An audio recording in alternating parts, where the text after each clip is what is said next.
မင်္ဂလာပါခင်ဗျာအခုဆိုရင်3ရန်ကူးကိုချက်တဲ့ပုံစံလေးကိုကျွန်တော်တို့တူတူကြည့်ကြရအောင်3ရန်ကူးချက်ပါပြီခင်ဗျာဘာတွေထဲပါဝင်လဲဆိုတာကိုကျွန်တော်ကြည့်ကြရအောင်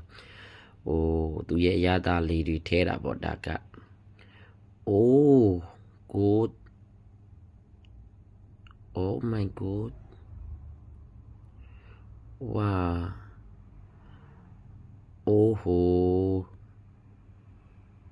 oh ho 3ရန်အပြည့်ပဲထိုင်းဖူးမှာဆိုရင်3ရန်ကူးကတော့လူအများဆုံးစားတဲ့စားစာတစ်ခုညွန့်ကြိုဖြစ်လောက်တောက်လို့ရတဲ့ဟာအရာဝတ္ထုစားစရာတစ်ခုပဲထိုင်းလမ်းမှာဆိုရင်ထိုင်းဖူးမှာဆိုရင်3ရန်ကူးကတော့နံပါတ်1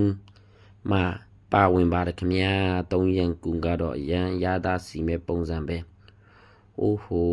မိုက်တွေ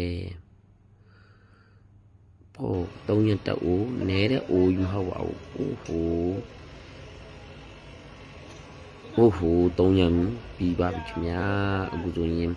3ရန်ကူချက်ပုံနီလေးပါချင်းဒီလိုမျိုးချက်ပုံချက်နီလေးတွေကိုအမြဲဆုံးပြင်ပြပြီးမှတော့ကျွန်တော်